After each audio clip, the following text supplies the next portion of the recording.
Hola, gente de YouTube. ¿Cómo están? Bien. Excelente.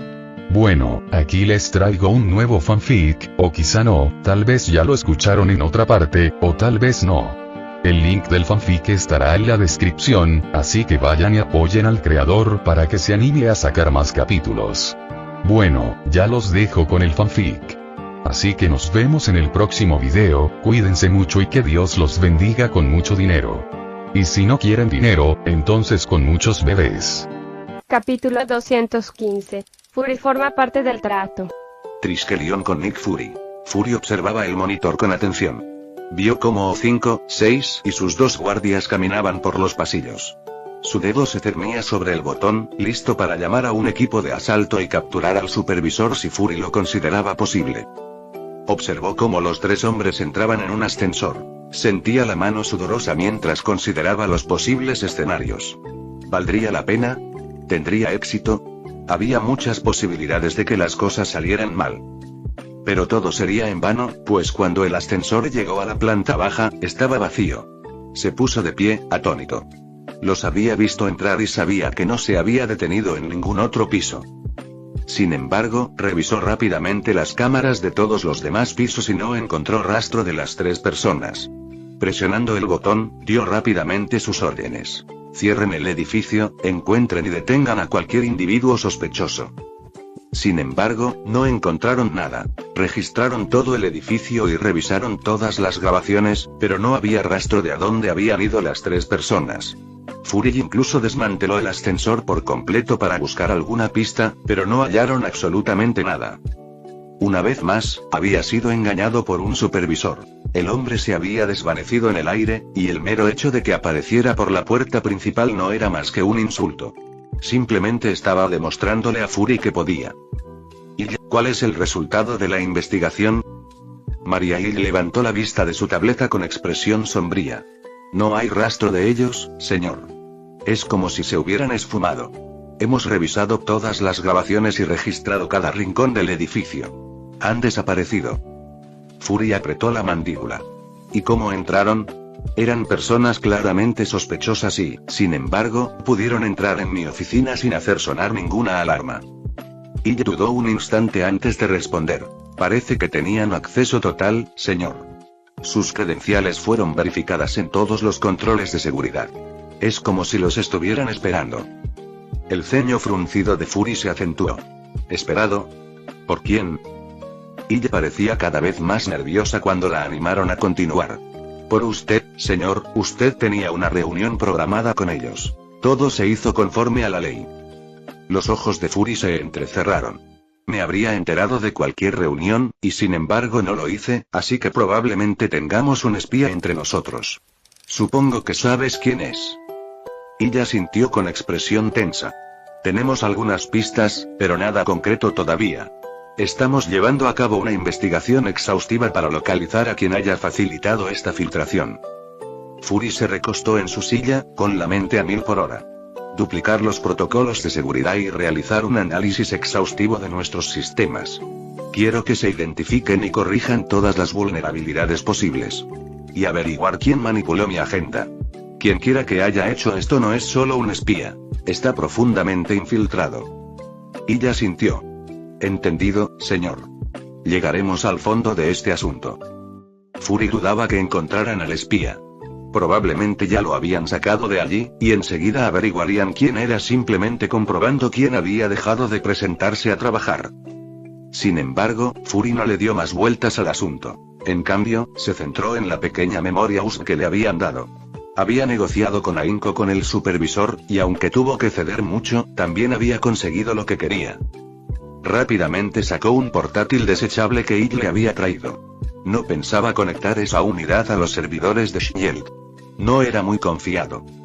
Sin embargo, no fue hasta después de abrir la unidad y mirar la lista de archivos con una sonrisa que de repente recordó algo. Maldita sea. Maldijo al darse cuenta de que había olvidado que aquel monstruo que atacaba a alguien le había visto la cara. No pudo evitar sentirse como un tonto por haber olvidado algo tan importante y maldecir a ese maldito monstruo por ser tan problemático. No tenía otra solución que pasar todo por el programa de reconocimiento facial. Revisó la lista de archivos y encontró uno etiquetado como objeto 096, el cual decidió rápidamente no leer sin antes solucionar ese problema. Esperaba que el resto se pudiera leer sin problemas, y estaba ansioso por comenzar. Porque esto era lo que había obtenido de su trato con O5-6.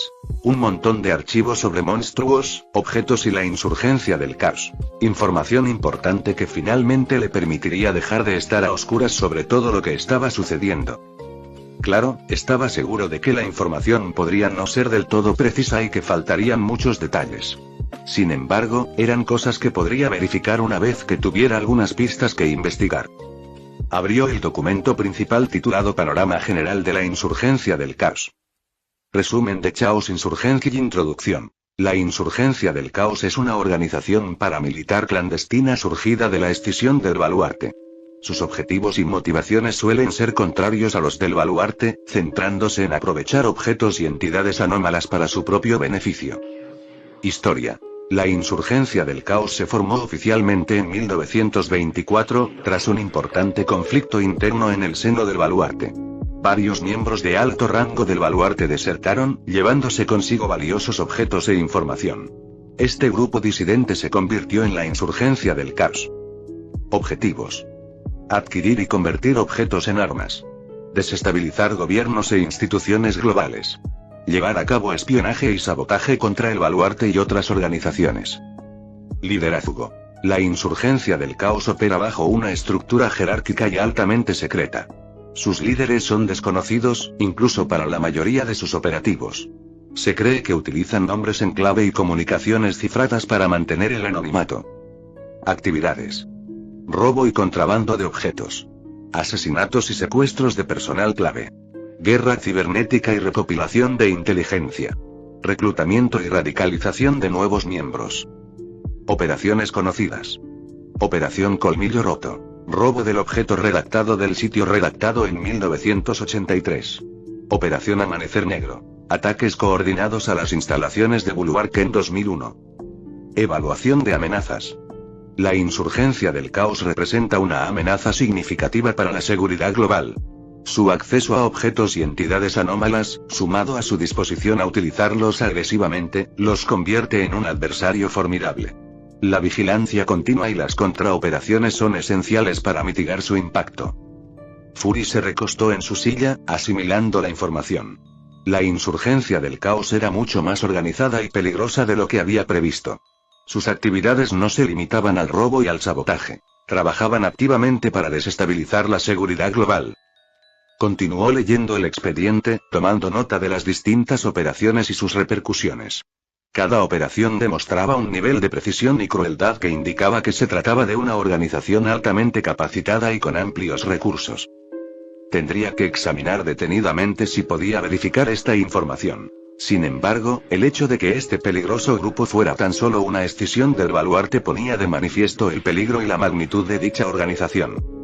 Siempre había sabido que una organización tan secreta no era buena señal, y ahora estaba aún más seguro. Claramente, tenía que hacer algo con todos esos grupos que se escondían en la oscuridad. Por ahora, trabajaría con Bulwark, derrotaría a su enemigo común y luego centraría su atención en Bulwark mismo. Abrió el siguiente archivo en la memoria USU, titulado Protocolos operativos y medidas de seguridad. Si quería enfrentarse a la Insurgencia del Caos, necesitaba comprender su funcionamiento interno, sus fortalezas y sus debilidades. Mientras revisaba el documento, la expresión de Fury se endureció. Los protocolos eran detallados y sofisticados, lo que indicaba un nivel de organización comparable al de Shield. Los agentes de la Insurgencia del Caos estaban entrenados para operar en la clandestinidad, utilizando comunicaciones encriptadas e identidades falsas para evitar ser detectados. Eran expertos en tácticas de guerrilla y guerra cibernética, capaces de atacar con rapidez y desaparecer sin dejar rastro. Esto no iba a ser fácil, pero Fury disfrutaba del desafío. Shield había superado muchas amenazas en el pasado, y también superarían esta. Se aseguraría de que sus agentes estuvieran preparados para lo que se avecinaba. Se intensificaría el entrenamiento, se implementarían nuevos protocolos y se fortalecerían las alianzas. Fury siguió revisando los archivos, absorbiendo cada detalle. Cada documento le brindaba una comprensión más profunda del caos que la insurgencia pretendía sembrar y hasta dónde estaban dispuestos a llegar para lograr sus objetivos. Cerró el archivo sobre la insurgencia del caos y pasó a los demás, ansioso por obtener más información. El primer archivo que abrió se titulaba Objeto 1440. Objeto 1440. El anciano de ninguna parte. Descripción. El objeto 1440 es un anciano que provoca catástrofes y destrucción generalizada en su entorno. Se desconoce la naturaleza exacta de su habilidad, pero parece manifestarse como una forma de infortunio anómalo e incontrolable. Los intentos por contener o incluso acercarse al objeto 1440 han resultado en desastres, incluyendo la destrucción de instalaciones enteras. Procedimientos de contención. No se conocen procedimientos de contención que puedan retener eficazmente al objeto 1440. La estrategia actual consiste en una vigilancia constante e intentos de alejarlo de las zonas pobladas. Fury negó con la cabeza. La idea de un ser incontrolable que sembraba la destrucción por donde quiera que iba era sobrecogedora. Esto explicaba los desastres anteriores y por qué el baluarte había estado tan desesperado por transferir la responsabilidad de vigilar el objeto 1440 a Shield. Era evidente que este anciano era más una fuerza de la naturaleza que una amenaza convencional. A continuación, Fury abrió el archivo etiquetado como Objeto 096. Objeto 096. El chico tímido. Descripción. El objeto 096 es una entidad humanoide que se agita y se vuelve extremadamente hostil cuando alguien ve su rostro, ya sea directamente o a través de una grabación. Una vez que alguien ve su rostro, el objeto 096 entra en un estado de angustia emocional y comienza a correr hacia la persona que lo vio, atacándola y matándola al llegar. Es capaz de correr a velocidades superiores a 35 km por hora y continuará su persecución sin importar los obstáculos. Procedimientos de contención. El objeto 096 debe permanecer contenido en un contenedor sellado y opaco para evitar que se vea su rostro accidentalmente. No se permite el acceso de equipos de vigilancia ni de vídeo a su área de contención. Cualquier fotografía o grabación de su rostro debe destruirse de inmediato. Fury sintió un escalofrío recorrerle la espalda. El terror absoluto y la inevitabilidad de los ataques del objeto 096 eran espantosos. Las precauciones que Shield tendría que tomar para evitar activar a esta entidad eran inmensas. Tomó nota de desarrollar protocolos de contención específicos para cualquier interacción con el objeto 096. Luego abrió el archivo Objeto 610. Objeto 610. La carne que odia. Descripción. El objeto 610 es una enfermedad altamente agresiva e infecciosa que se transmite por contacto físico. Las víctimas del objeto 610 se transforman en masas canosas y grotescas que crecen y propagan la infección.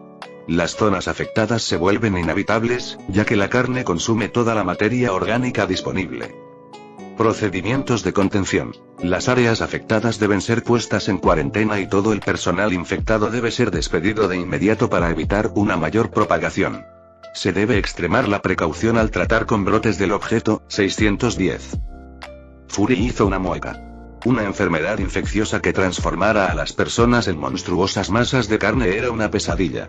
Poner en cuarentena las zonas infectadas y responder con rapidez sería crucial para controlar cualquier brote. Tendría que asegurarse de que Shield contara con los recursos y protocolos necesarios para hacer frente a semejante amenaza. El siguiente archivo se titulaba Objeto 3199. Objeto 3199. Humanos, refutados. Descripción. El objeto 3199 es una especie de seres humanoides hostiles capaces de reproducirse rápidamente. Estas criaturas producen huevos a un ritmo alarmante, y cada huevo eclosiona en cuestión de minutos, dando lugar a un ejemplar adulto del objeto 3199. Son extremadamente agresivos y atacarán a cualquier humano que vean. Procedimientos de contención. Los ejemplares del objeto 3199 deben permanecer confinados en una instalación reforzada y biosegura. Los huevos que se produzcan deben incinerarse inmediatamente para evitar una rápida proliferación. Todo el personal que acceda a las zonas de contención debe llevar trajes de protección biológica completos. Él ya sabía algo sobre estos temas, pero aún así, obtener información de Bulwark al respecto era bueno, ya que podía usarla para compararla con lo que ya sabía e intentar verificar parte de información. Pasó al expediente del objeto 3008. Objeto 3008. El IKEA infinito. Descripción. El objeto 3008 es una gran tienda con un interior aparentemente infinito. Una vez dentro, las personas se encuentran incapaces de encontrar la salida. El interior está habitado por entidades hostiles que se asemejan a empleados de la tienda y que se vuelven agresivas durante las horas de cierre. La tienda también alberga a personas atrapadas que han formado sociedades rudimentarias para sobrevivir. Procedimientos de contención. La entrada al objeto 3008 debe mantenerse vigilada en todo momento para evitar el acceso no autorizado. Se realizarán misiones de rescate para recuperar a las personas atrapadas, pero se recomienda extrema precaución debido a la presencia de entidades hostiles.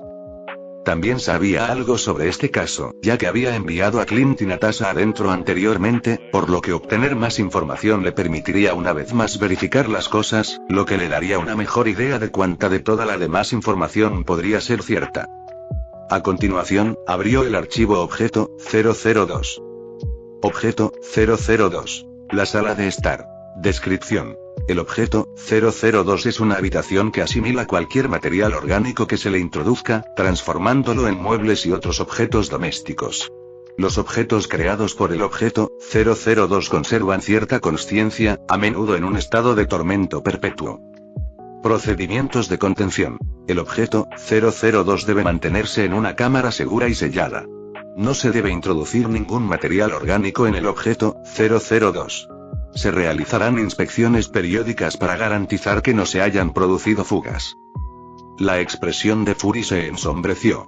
Era un objeto que había tenido en su poder y que le habían robado delante de sus narices. Probablemente, lo había perdido a manos de Bulwark, aunque cómo lo habían perdido en primer lugar era un misterio que necesitaba resolver. Finalmente, abrió el archivo objeto 096, asegurándose de procesar primero las imágenes con el software de reconocimiento facial.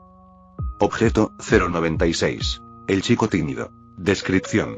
El objeto 096 es una entidad humanoide que se agita y se vuelve extremadamente hostil cuando alguien ve su rostro, ya sea directamente o a través de una grabación. Una vez que alguien ve su rostro, el objeto 096 entra en un estado de angustia emocional y comienza a correr hacia la persona que lo vio, atacándola y matándola al llegar. Es capaz de correr a velocidades superiores a 35 km por hora y continuará su persecución sin importar los obstáculos.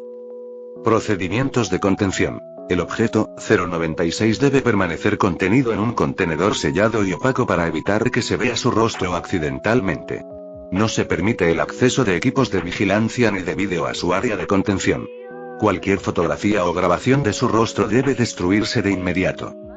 Este archivo contenía mucha información, mucha de ella útil también, ya que con suerte podría preparar para más accidentes que ocurran en el futuro, o ayudar con el uso del monstruo. Capítulo 216. Las reflexiones de Alexander sobre el acuerdo. Alexander había estado observando el acuerdo entre el Consejo 5, 6 y Nick Fury mediante su proyección mental. La información que Fury había recibido no era algo que le hubieran entregado a la ligera. Todo había sido planeado por todo el Consejo 5 presente. Cada objeto y cada detalle, cada maldita palabra, habían sido cuidadosamente elegidos para asegurar que no revelaran demasiado, pero que a la vez le dieran lo suficiente para que quedara satisfecho y, al mismo tiempo, deseara más. Además, muchos de los objetos sobre los que le habían dado información eran objetos de cuya existencia ya tenía alguna idea, por lo que darle un poco de información no le perjudicó demasiado. Probablemente, desconocía por completo algunos de ellos, como el SCP-610, y aunque era arriesgado informarle sobre uno tan peligroso, Alexander y el resto del consejo no creían que ni él ni Hydra fueran tan insensatos como para intentar propagar ese problema en particular.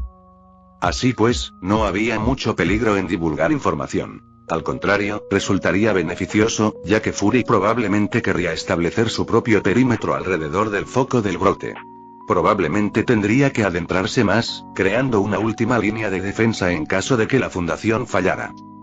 Era improbable que lo hicieran, y dudaba que cualquier cosa que Fury y Shield pudieran oponer sirviera de mucho para detenerlo si lograba vencer a la fundación, pero podría ralentizarlo lo suficiente como para que pudieran intentar detenerlo una vez más o al menos arrasar el lugar por completo con armas nucleares. Después de todo, pocas cosas podrían soportar el calor extremo generado por una explosión nuclear, que alcanza temperaturas más altas que el núcleo del Sol. Vaporizaría la carne que odia con tanta intensidad que no quedaría nada que la onda expansiva pudiera propagar. Sin embargo, se necesitaría un bombardeo masivo de docenas, si no cientos, de bombas para asegurar que nada sobreviviera y se dispersara con las ondas expansivas, razón por la cual no lo habían hecho ya. El riesgo era demasiado alto si se usaban menos, y usar tantas era un asunto demasiado importante para algo que en ese momento se mantenía bajo control. La información sobre la insurgencia del caos también fue cuidadosamente reescrita para evitar cualquier detalle que pudiera darle a Fury una idea demasiado amplia de lo que estaba sucediendo. En realidad, ninguna de las informaciones podía revelar la verdad, ya que ni siquiera la propia fundación, fuera del Consejo O5, la conocía. No, algunos detalles se añadieron a la información ya falsa para dejar pistas a Hydra. Con suerte, esto le permitiría a Fury desenmascarar a algunos agentes de Hydra que Natasha había encontrado. Cuantos menos agentes de Hydra quedarán en Shield, más valiosa sería esa organización para Alexander y los demás. Después de todo, aunque realizaban un trabajo realmente terrible, su objetivo seguía siendo proteger al mundo y, como tal, podrían utilizarse para lidiar con algunas amenazas menores o para asumir el gasto de monitorear y lidiar con eventos relacionados con SCP como el 1440. El Consejo había planeado realizar algunos intercambios de este tipo y ya había preparado la información que se proporcionaría en cada caso, aunque esta podría modificarse según fuera necesario, principalmente añadiendo información adicional sobre cualquier objeto en particular con el que quisieran que Shield se ocupara. Esta decisión no fue fácil. Muchos se oponían a contarle nada a nadie. Querían guardar la mayor cantidad de información posible para sí mismos e incluso lidiar completamente con Shield. Sin embargo, fue difícil lograrlo. Y probablemente requeriría una gran cantidad de recursos y pérdidas para afrontarlo. Dado que molestaría a muchas naciones alrededor del mundo, tendrían que o bien mantenerse contentas o bien ponerse en su lugar, algo para lo que no disponen de los recursos necesarios en este momento. Contar con una organización asociada como Shield seguía siendo mejor que la GOC, aunque incluso la GOC había sido un mal necesario, ya que había podido obtener más recursos de las naciones del mundo para lidiar con los objetos SCP. Y si bien a la Fundación le hubiera gustado que esos activos pasaran a sus propias manos, era poco probable que eso sucediera a menos que tomaran el control, ya fuera públicamente o desde las sombras. No, si bien algunos de ellos aún deseaban ese plan, tampoco era algo que pudieran hacer sin todo el poder de la Fundación, que probablemente vendría con los demás consejeros, muchos de los cuales no estaban de acuerdo con ese plan. Resultaba frustrante pensar que el mejor momento para llevar a cabo el plan probablemente ya habría pasado cuando tuvieran la posibilidad de ponerlo en práctica, pero esperaban que este nuevo mundo les brindara la oportunidad. Alexander salió de sus pensamientos al recibir una notificación de alta prioridad de un director de site de nivel 4. Probablemente todos eran directores de site, ya que pocos carecían de ese rango. Pero el hecho de que la notificación le llegara con esa prioridad significaba que probablemente era importante. Alerta prioritaria. Objeto, 7905 detectado de Dra. Elara Niven, directora del Centro para Consejo 5 Asunto. Descubrimiento y contención inicial del objeto, 7905 descripción general. Hemos localizado y contenido preliminarmente al objeto, 7905 en la remota región de la selva amazónica en Sudamérica. Los informes iniciales indican una actividad anómala consistente con el comportamiento conocido y el perfil de amenaza del objeto. La manifestación actual del objeto, 7905 ha mostrado un aumento significativo en intensidad en comparación con encuentros anteriores. Detalles. Ubicación. Tercero S, 60 O, en lo profundo de la selva amazónica. Actividad anómala. El objeto, 7905 presenta capacidades para alterar la realidad, incluyendo distorsiones espaciales localizadas y anomalías temporales. El área inmediata alrededor del objeto se ha vuelto altamente inestable, con rápidos cambios en el paisaje y anomalías temporales. Estado de contención. Se han implementado medidas de contención temporales, pero la situación actual sigue siendo muy volátil. Se ha desplegado un equipo especializado que trabaja para estabilizar la zona. Recomendaciones. Se requiere atención y refuerzo inmediatos para establecer un perímetro seguro e implementar soluciones de contención más permanentes. Acción requerida. Solicitamos el despliegue inmediato de especialistas y recursos adicionales para garantizar que el objeto 7905 no escape del confinamiento.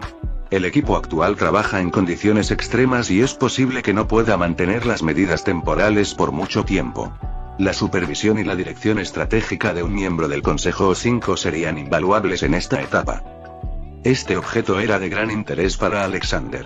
SCP-7905 era uno de los objetos SCP más recientes disponibles en la base de datos SCP y no era muy conocido, incluso en el universo de nivel superior del que existía el universo SCP como una colección inanimada de historias. Pero para Alexander fue un caso sumamente interesante, ya que contenía la clave para verificar cierta información. En ese momento, estaba trabajando en una teoría sobre cómo funcionaban el universo, el multiverso y el omniverso, basada en su propia información proveniente de objetos SCP y el conocimiento adquirido durante la transferencia a este universo, donde aparentemente se fusionó con otra alma. SCP-7905 tenía la capacidad de intentar verificar algo. El objeto SCP era una puerta de entrada a otro mundo, un posible universo paralelo, algo que la Fundación conocía bien. Muchos SCP eran portales de ese tipo, pero SCP-7905 era especial incluso entre ellos. No era demasiado peligroso, no era difícil entrar y el mundo era bastante similar, aunque en gran medida diferente. En aquel mundo, la mayoría de los objetos SCP con forma de ciervo habían escapado del confinamiento de la versión local de la Fundación SCP. Sin embargo, esa fundación era mucho más débil que la suya, debido a que ese mundo albergaba muy pocos objetos SCP, e incluso los más peligrosos no tenían nada de especial. Estaban muy lejos de cosas como el Rey Escarlata o incluso la Bruja Pequeña. Joder, hasta el chico tímido era más peligroso que lo peor que ese mundo podía ofrecer, y como tal era un mundo realmente agradable, perfecto para que la Fundación tomara el control y obtuviera una enorme cantidad de recursos. Pero, sobre todo, le interesaba saber si el mundo seguía igual o si había cambiado para dar paso a una nueva versión de la Tierra Marvel. De ser así, seguiría siendo un SCP de gran valor y le ayudaría a verificar algunas de sus ideas y teorías actuales. Aunque probablemente sería más difícil conquistar el mundo si no estuviera invadido por monstruos con poca capacidad para defenderse. Bueno, no puedo enviar a Ghost porque todavía están ocupados, lo que significa que necesito otro equipo, y resulta que tengo a algunas personas que quieren adquirir experiencia de campo, dijo sonriendo al recordar que Steve y su grupo se habían impacientado, sin mencionar que incluso Bruce Banner quería poner a prueba a Hulk en el campo. Capítulo 217. Los preparativos de Alejandro. Cuando un miembro del Consejo O5 toma el control de la situación, las cosas empiezan a moverse rápidamente, porque con ellos llegan los recursos ilimitados a su disposición, algo que realmente hizo que todo avanzara con rapidez. Así pues, cuando Alexander tomó el control de la situación de SCP-7905, todo transcurrió sin problemas y con rapidez. Envió rápidamente un pequeño ejército de soldados de clase D para despejar el bosque que rodeaba los acantilados que formaban la entrada, una pequeña colina rocosa en lo profundo del bosque. Con la limpieza del terreno se abrió espacio, y con el espacio llegaron máquinas más grandes para despejar la zona, lo que les permitió crear más espacio y aplanarlo para establecer un pequeño sitio de contención. Esto permitió instalar defensas, incluyendo defensas antiaéreas a gran escala para mantener el lugar seguro desde este lado y grandes defensas terrestres para detener cualquier intento de entrada a través de la abertura de la cueva. Al principio, el sitio estaba repleto de reclusos de clase D que funcionaban como mano de obra gratuita y desechable, pero con el tiempo, muchos de ellos fueron enviados de nuevo. Los reclusos de clase D más trabajadores y capacitados no eran descartados fácilmente. En cambio, se enviaba a personas mucho más prescindibles, con poca o ninguna habilidad fuera del ámbito criminal, y a quienes no estaban dispuestos a trabajar todo el día. Eran lo peor de lo peor, y sus muertes solo servirían para bien al mundo y a la raza humana.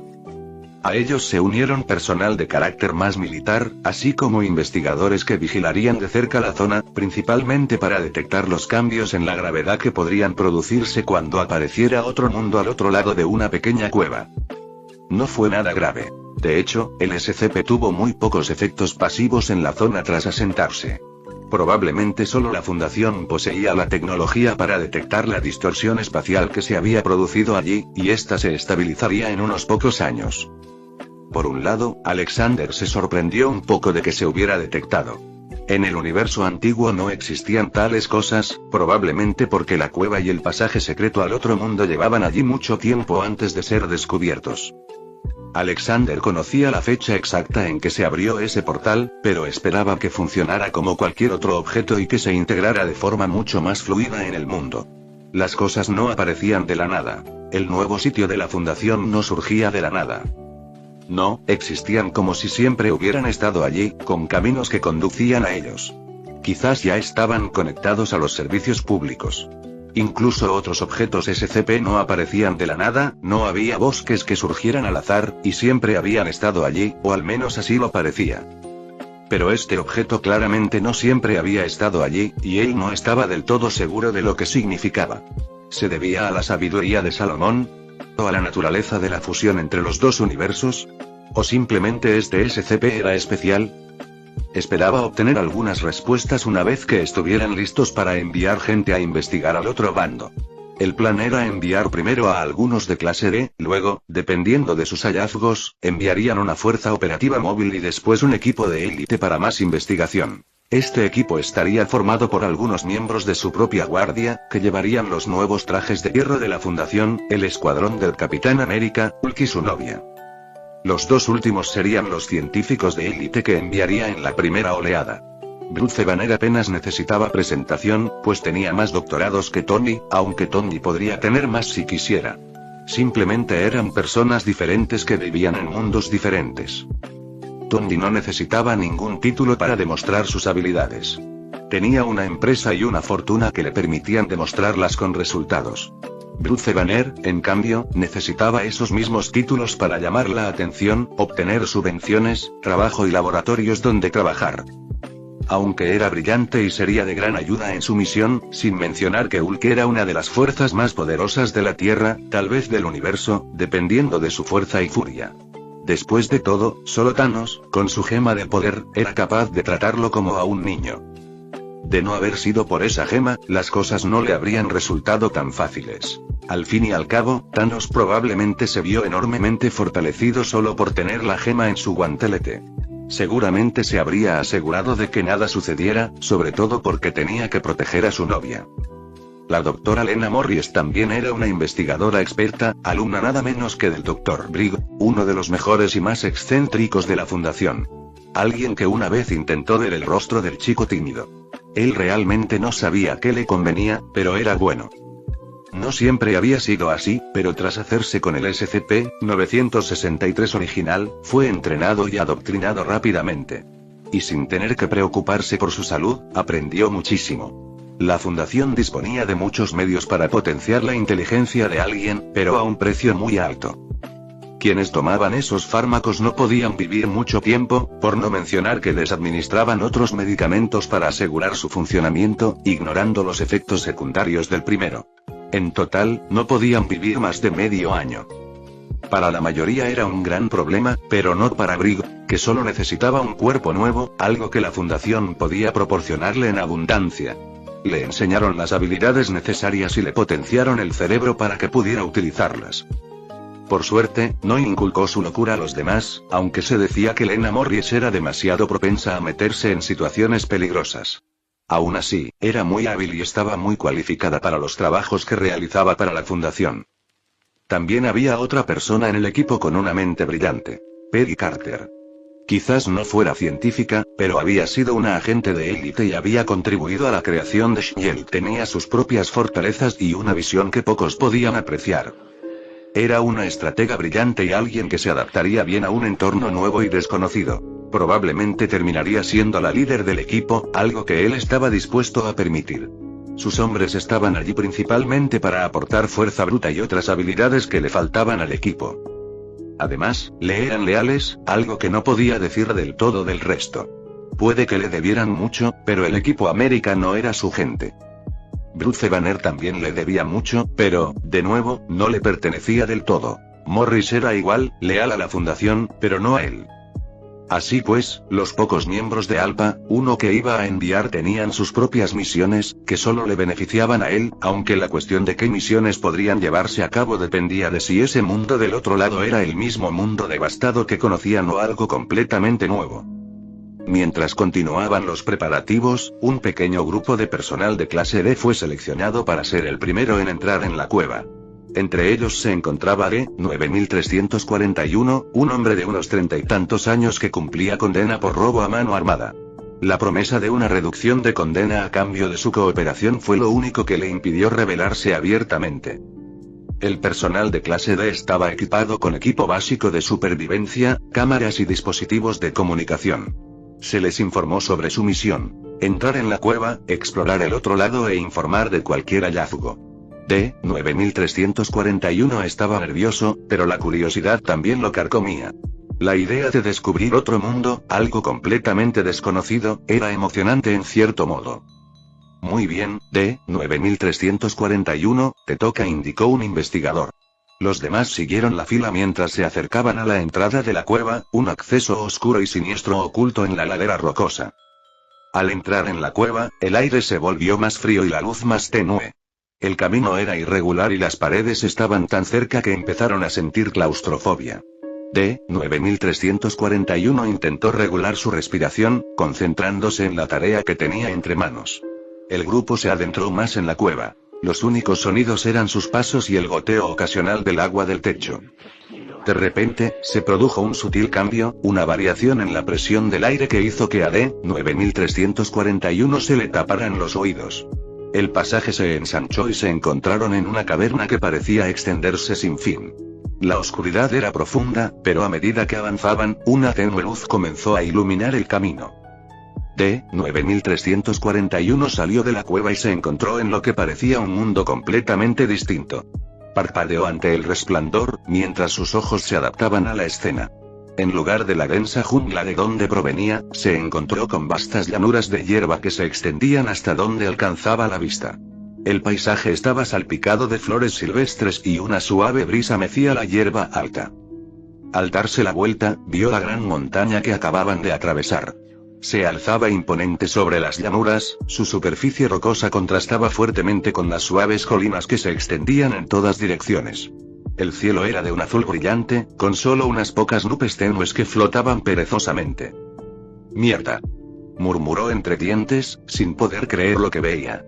No era el único asombrado. El resto del personal de clase D estaba igualmente estupefacto, algunos incluso observaban el paisaje con asombro. Los investigadores en el yacimiento los bombardeaban con preguntas a través de sus auriculares, pero D-9341 apenas podía concentrarse en las palabras. Caminaba hacia adelante, casi aturdido, absorbiendo la serena belleza que lo rodeaba. Pájaros de plumas iridiscentes volaban sobre sus cabezas, y el aire estaba impregnado del fresco aroma de la hierba y las flores silvestres. D-9341, ¿me recibe? ¿Qué ve? La voz insistente del investigador lo trajo de vuelta al presente. Yo, y esto es como un mundo completamente diferente, respondió, con la voz ligeramente temblorosa. Solo veo llanuras de hierba hasta donde alcanza la vista. Detrás de nosotros hay una gran montaña. Nunca había visto nada igual. Sigan avanzando y documenten todo, indicó el investigador.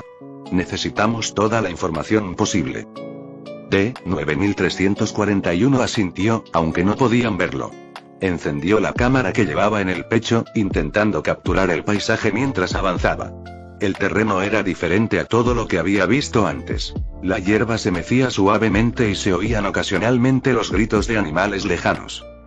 No pudo evitar preguntarse qué otros secretos guardaba aquel lugar. A pesar del miedo y la incertidumbre, una parte de él se sentía entusiasmada ante la posibilidad de explorar este nuevo mundo.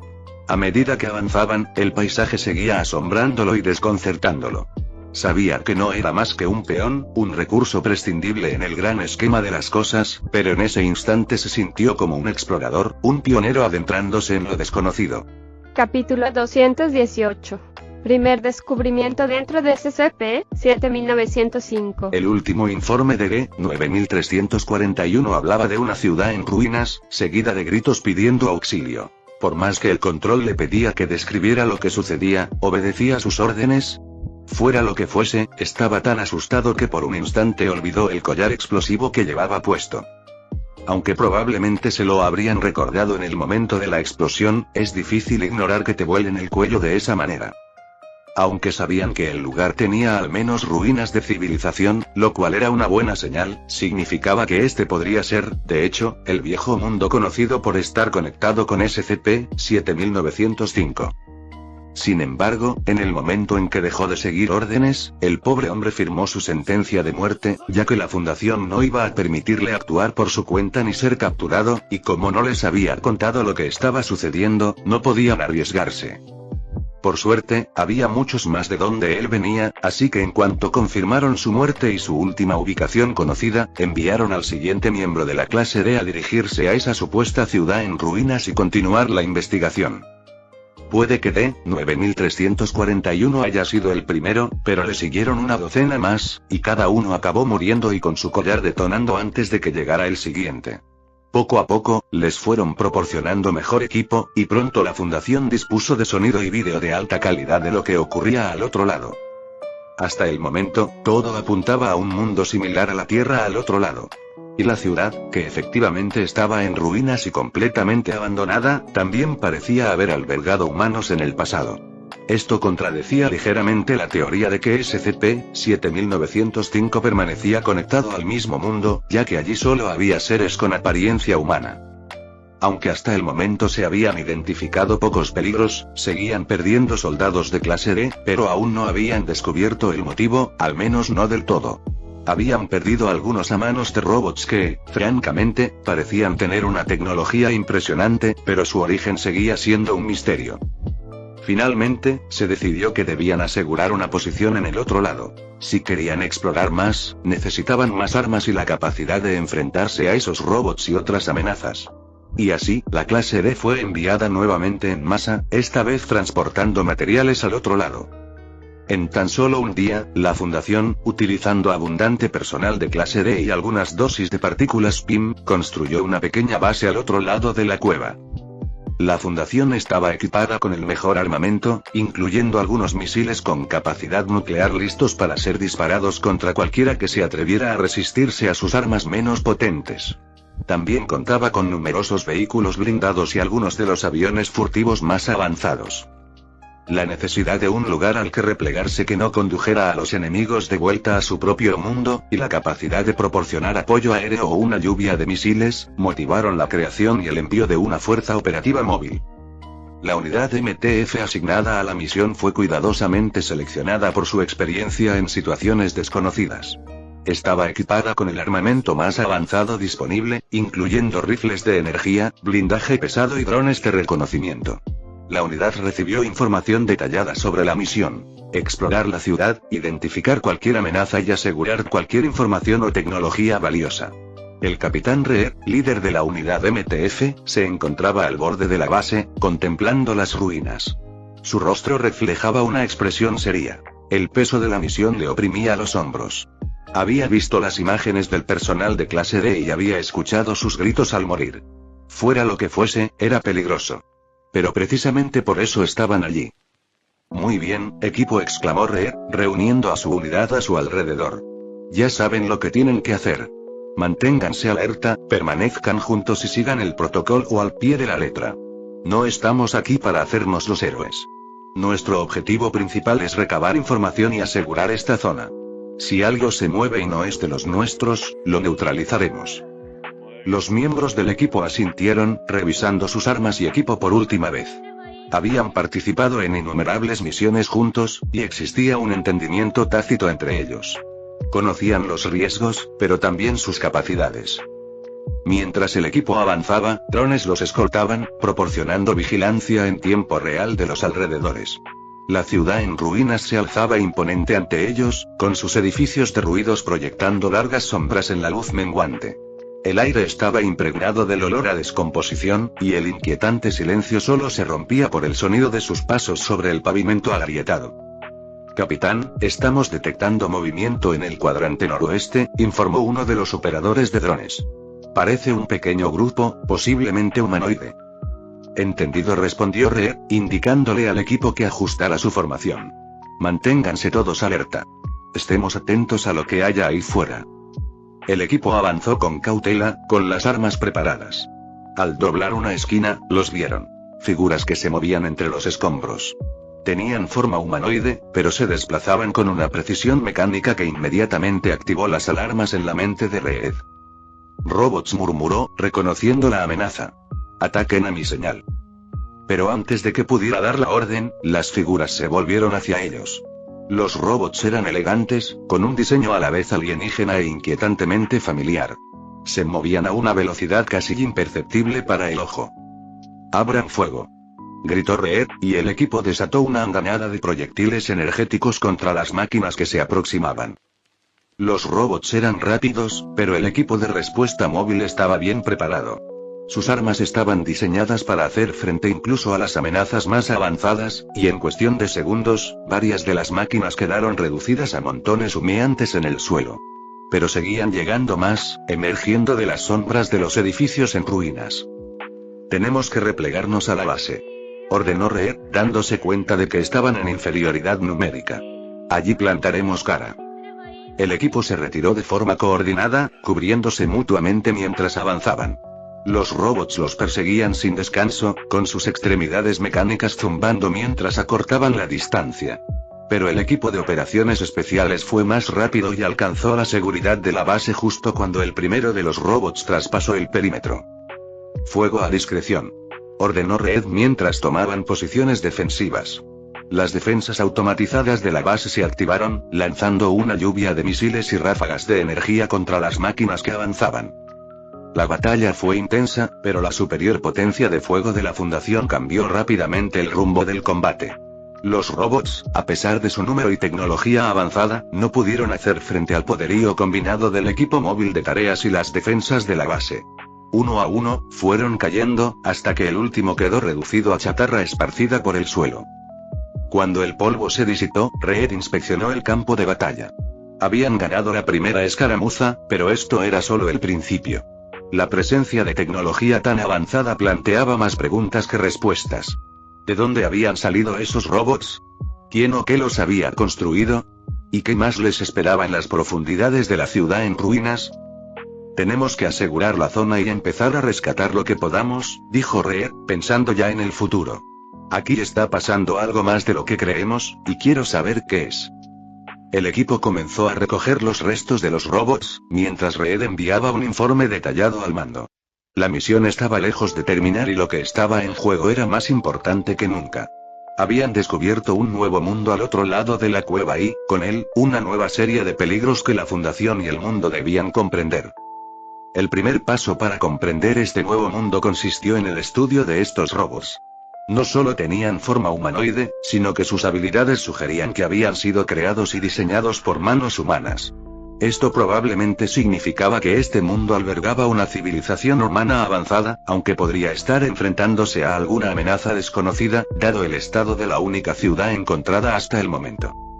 Al tener a los robots como enemigos, sabían que era probable que quien los controlara desconociera su destrucción y que pudiera enviar un número aún mayor de ellos para atacar y destruir su base, por lo que solicitaron refuerzos de inmediato. Necesitaban más armas más potentes, más energía y, en particular, armas antirrobots. Las armas de energía eran todavía bastante novedosas para la Fundación, que disponía de muy pocas antes de integrarse en el nuevo mundo. Aquí obtuvieron dos grandes ventajas tecnológicas. Una fue el reactor de arco, que les permitió poseer fácilmente el alto nivel de energía necesario para las armas basadas en energía, y el vibranio, un material capaz de soportar fácilmente la tensión de las armas basadas en energía. Así que rápidamente fabricaron más armas de ese tipo, aunque seguían utilizando principalmente armas más convencionales para la mayoría de las tareas. Dado que esto no era muy efectivo contra los robots, Alexander aprobó su solicitud y envió un gran cargamento de los juguetes más avanzados de la Fundación. Capítulo 219. Los robots y sus secretos. Una ventaja de tener robots como enemigos es que, si los derrotas una vez y recuperas sus restos, podrás aprender muchísimo estudiando la tecnología que dejaron atrás. Este caso no fue diferente, y aunque no pudieron recuperarlo todo, la Fundación sí logró aprender mucho. En primer lugar, los robots fueron creados por humanos y diseñados para luchar contra otros humanos, o al menos contra seres con apariencia humana. Habían encontrado lo que creían que era un equipo de detección muy avanzado dentro de los robots. Sería totalmente excesivo que cada robot contara con ese nivel de equipamiento si estuvieran persiguiendo a otras personas, y si bien los robots atacaron al personal de la fundación, para los investigadores estaba claro que los humanos normales como ellos no eran el objetivo principal. Aunque era probable que los humanos siguieran siendo el objetivo, no los humanos normales ni siquiera los humanos reales, sabiendo que amenazas como los Skrulls andaban sueltas en su propio mundo, se sospechaba que era un enemigo de ese tipo el que estos robots habían sido construidos para cazar. En cuanto a por qué el personal de la fundación fue atacado o por qué la ciudad quedó en ruinas, su mejor teoría era que los robots se habían descontrolado y atacaron a todos los humanos en lugar de solo a aquellos que sus detecciones habían señalado como sus verdaderos objetivos. Sin embargo, aparte de los impresionantes sistemas de detección, el resto de los robots no eran tan impresionantes. La fundación tenía la capacidad de fabricar este tipo de robots por sí misma. Incluso Stark podría haber comenzado fácilmente a producirlos en masa. Lo único realmente impresionante de ellos era que, al parecer, se desplegaron en grandes cantidades. Dados los datos que habían recuperado, se produjeron enormes ejércitos de esos robots. El coste de semejante despliegue era algo que ni siquiera la fundación podía asumir sin sufrir las consecuencias, lo que significaba que quienquiera que estuviera detrás de esto tenía recursos prácticamente ilimitados o simplemente la capacidad de utilizar todos los recursos disponibles para este único proyecto. Sin embargo, si la Tierra realmente se enfrentaba a una invasión Skrull, entonces no era extraño que estuvieran dispuestos a usar todos los recursos disponibles en esa lucha, ni tampoco era extraño que los Skrulls de alguna manera hubieran vuelto locos a los robots, haciendo que masacraran a las mismas personas que se suponía que debían proteger. Esto encajaba perfectamente con las tácticas habituales de los Skrulls. Esto provocó que la fundación elevara el nivel de seguridad respecto a quién podía regresar a su propio mundo y comunicarse con ellos. No querían arriesgarse a que algunos Skrulls llegaran a su mundo y comenzaran a conspirar con los Skrulls de allí.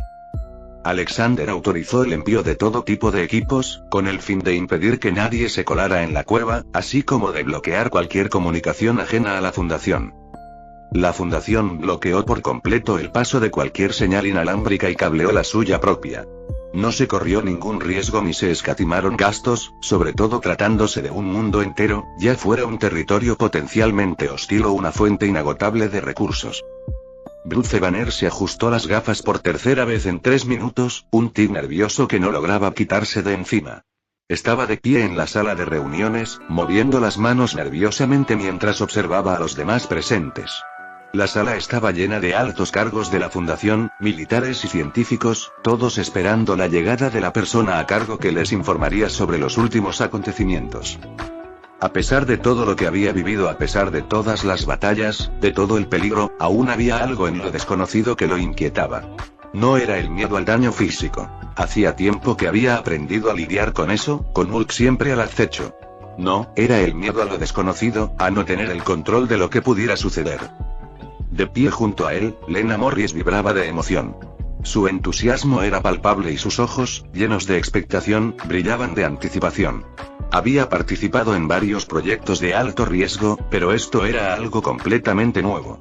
El descubrimiento de otro mundo, un mundo similar a la Tierra al otro lado de una cueva, había despertado en ella un sinfín de posibilidades.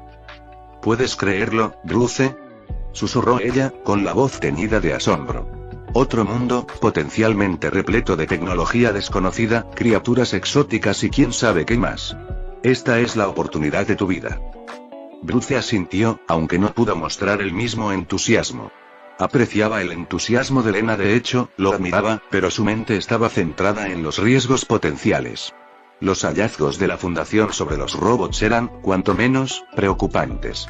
Si esta otra Tierra estaba enfrascada en una guerra con los Skrulls o algún otro enemigo cambiaformas, significaba que podrían estar entrando en una zona de guerra. Antes de que Bruce pudiera responder, la puerta de la sala de reuniones se abrió y entró un hombre de aspecto militar, el responsable de la operación. La sala quedó en silencio mientras todos dirigían su atención hacia él. El comandante no perdió el tiempo y fue directo al grano.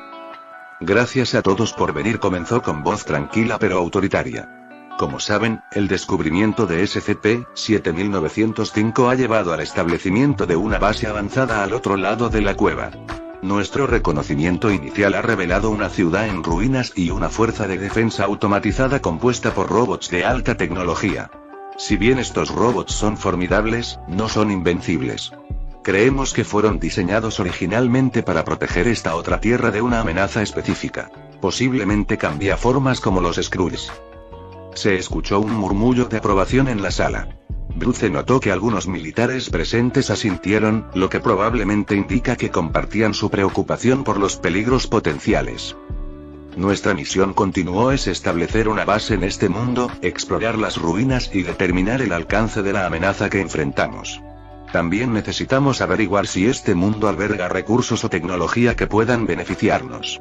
Dr. Banner, Dr. Morris, ustedes liderarán el equipo científico en esta misión. Bruce sintió un ligero nudo en el estómago, aunque asintió con decisión. No se trataba de una misión cualquiera. Era una operación de alto riesgo con el potencial de cambiar todo lo que sabían sobre el multiverso. Lena, por otro lado, estaba radiante. Estamos listos, señor, dijo con voz llena de entusiasmo. Ya he preparado el equipo que necesitaremos y he reunido un equipo de especialistas deseosos de empezar. El comandante asintió con aprobación. Bien.